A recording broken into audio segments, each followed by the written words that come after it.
Olá, pessoal. Professora Carla Baldini mais uma vez, para a gente continuar hoje discutindo tópicos de biologia celular, né? Então, hoje a gente vai ver um composto orgânico muito importante na vida dos seres vivos, que são os lipídios, né? Os lipídios são compostos aí por óleos e ceras e são fundamentais no nosso corpo, né? Lembrando, como sempre, que essas substâncias variam a quantidade de uma espécie para outra e difere também para plantas e animais. E os lipídios têm variadas funções, né? Uma das mais importantes está ligada à questão da energia, então do fornecimento de energia, como também de reserva de energia para o corpo. Estrutural, né, de preenchimento dos tecidos e também das células, formação de hormônios, isolante térmico e elétrico, que é uma função fundamental, né? Se não fosse os lipídios, a gente provavelmente, nós, seres humanos e os outros animais, tomaríamos muito choque, passaríamos muito frio. E também repelir água para proteção aí de plantas e animais, tanto para perda de água quanto para absorção excessiva de água. E como é que esses lipídios são formados, né? Os lipídios são compostos por ácidos graxos e álcool. E com isso, eles são substâncias apolares, né? Eles não têm polaridade. E com isso também, eles são insolúveis em água, ou seja, são substâncias hidrofóbicas. E uma coisa importante a se falar sobre os lipídios é que eles são classificados em alguns tipos, né? E isso é importante a gente entender algumas diferenças. O primeiro tipo de lipídio que a gente tem são os chamados glicerídeos, né? Que são os conhecidos óleos e gorduras, que eu tenho aí armazenado nas sementes e nas células do tecido adiposo, chamados de adipócitos, tá?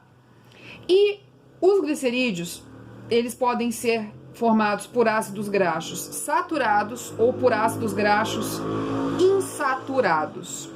Os ácidos graxos saturados são aqueles de ligação simples. Então, essa ligação simples, o que fornece ao ácido graxo? A ALT, comumente esse ácido graxo é de origem animal, ele é sólido em temperatura ambiente e ele tem um alto ponto de fusão. Então, um exemplo de ácido graxo, de glicerídeo, de ácido graxo saturado que a gente tem, seria, por exemplo, a banha de porco e a manteiga, né? Temperatura ambiente, ficam sólidos. Quando aquecidos, derretem. E já os ácidos graxos insaturados são aqueles que possuem ligação dupla, né?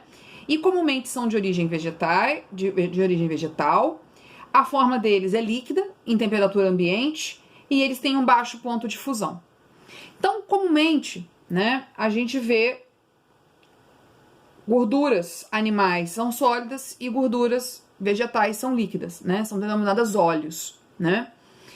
E tem uma substância que a gente consome, eu não consumo, mas, né, não sou chegada nessa substância, mas tem muita gente que gosta, que é a famosa margarina, né? E se a gente olhar lá a embalagem da margarina, tá escrito livre de gordura saturada. E a margarina é um alimento que faz mal à saúde, em excesso principalmente. Por quê? Porque para ela ficar dura, já que ela é de origem vegetal, ela precisa passar por um processo de ter as ligações simples. E com isso, ela pode causar problemas no consumo excessivo, né? Uma outra coisa importante quando a gente fala de lipídios, né, são o outro grupo de lipídios, que a gente vai ver agora, que são os cerídeos, né? Como o próprio nome já diz, são as ceras, né? E elas também são insolúveis em água, né, como todo o lipídio. Comumente a gente tem ceras tanto no reino vegetal quanto no reino animal, né? A cera de abelha, a cera que sai das penas das aves, a cera do nosso ouvido, o sebo da nossa cabeça, né? Que também é uma cera. A principal função das ceras é a proteção dos indivíduos, então é tornar pele, penas, folhas impermeáveis, ou seja, que não entre água e que também não saia água, que é o que acontece com alguns vegetais que produzem cera nas suas folhas.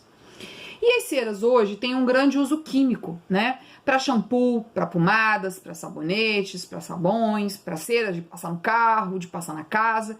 Então, muitas ceras são feitas, né, com materiais de origem vegetal e são importantes na indústria química na produção de variados artigos que são usados por nós. Um outro grupo de lipídios importante são os carotenoides, que são os pigmentos laranja e amarelo que colaboram na fotossíntese, né? E são fontes importantes também de nutrientes para nós humanos e animais, tá? Igual o caso lá da vitamina K, né? Que a gente precisa se alimentar de coisas à base de carotenoides. Um outro grupo muito importante de lipídios são os esteroides, que é justamente o grupo do colesterol, né? O colesterol é um esteroide. E o colesterol, ele vai estar lá na membrana plasmática das células, né? Então, formando a camada bilipídica lá, mais os fosfolipídios, né? E o colesterol é importante na estabilidade do corpo, principalmente na produção de hormônios, né? Sais biliares e também na fixação de vitamina D pelo corpo. Uma coisa importante a se falar dos esteroides é a questão do chamado colesterol HDL e LDL, né? Questão que cai muito em prova, né? Os vestibulares e provas de concurso, em geral, gostam muito de cobrar o que é LDL e o que é HDL, né? Então, o LDL é considerado o colesterol bom, né? O colesterol bom. E o LDL, o colesterol ruim, né? Então, o ideal é que a gente tenha nos exames de sangue lá, uma maior quantidade de HDL em relação à quantidade de LDL, tá? Um outro grupo importante são os fosfolipídios, que a gente sabe que faz parte lá da membrana plasmática, né? E é uma molécula anfipática, diferente dos outros lipídios, então ele tem um lado polar e um lado apolar. Então, por isso, ele não é repelido, né? A membrana lá das células não fica uma coisa... elas conseguem se unir, né? E formar tecidos. Ele tem maior quantidade na membrana plasmática, mas também é importante em dois sistemas, né? Quando a gente fala dele ser um surfactante pulmonar, né? Então, por exemplo, crianças que nascem prematuras, né? Elas nascem com baixa quantidade de fosfolipídio. Então, por isso que às vezes elas têm que ser postas nos respiradores, porque não nasceu com fosfolipídio, né? O fosfolipídio não maturou o suficiente para que quando ela nascesse, essa substância expandisse os alvéolos pulmonares. E também, né, as substâncias que a gente tem lá em venenos de serpentes e abelhas, eles acabam se ligando aos fosfolipídios e rompendo.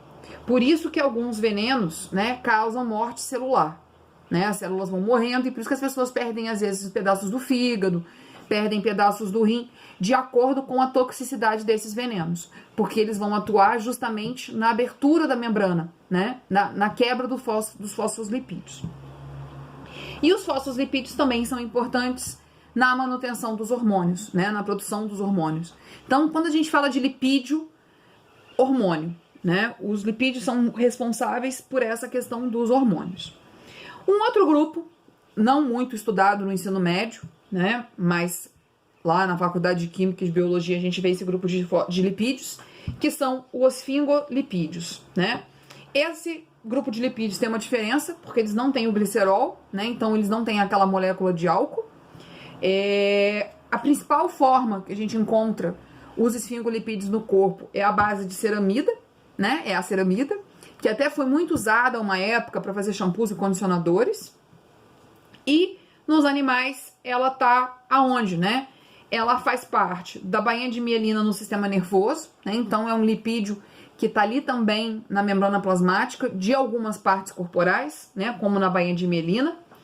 Na estrutura da membrana plasmática, mais o carboidrato, né, então aquelas partes lá da membrana plasmática onde eu tenho o carboidrato ligado, esse carboidrato ele está ligado ao tipo de esfingolipídios, né, e também os esfingolipídios estão ligados ao reconhecimento celular, né. Então a questão do grupo sanguíneo, né, por que um paciente A não pode receber sangue de um tipo B? Porque os antígenos lá que reconhecem, né, tem também esse lipídio, né? Esses antígenos também são compostos por esse lipídio, que são os esfingolipídios, tá? E um outro tipo de lipídio que a gente tem são as lipoproteínas, que é a associação dos lipídios mais uma proteína, e são importantes no transporte e na regulação de substâncias na célula e no nosso corpo. E uma outra parte importante quando a gente fala de lipídios, né, quando a gente volta lá no colesterol, é a questão do consumo excessivo de lipídios, né? Então, o excesso de lipídios causa problemas cardíacos, doenças do coração, como infartos e arteriosclerose. E importante, né, a gente lembrar que para prevenir problemas de coração, de doenças vasculares, né, doenças cardíacas, é preciso ter uma dieta saudável, né? Não é para que nunca mais comemos lipídios, mas comer lipídios numa quantidade razoável, praticar exercício físico e evitar determinados tipos de comportamento, como a questão do tabagismo, né, que aumentam a concentração da gordura nas veias e artérias. Então era isso, pessoal. Acompanhem a aula pelo YouTube, tirem suas dúvidas pelo e-mail, pelo WhatsApp, pelas salas de bate-papo, façam os exercícios e agora a gente vai ter aquela rodada de exercícios para a gente discutir um pouco sobre o que a gente viu nos lipídios, tá? Um abraço e muito obrigada mais uma vez.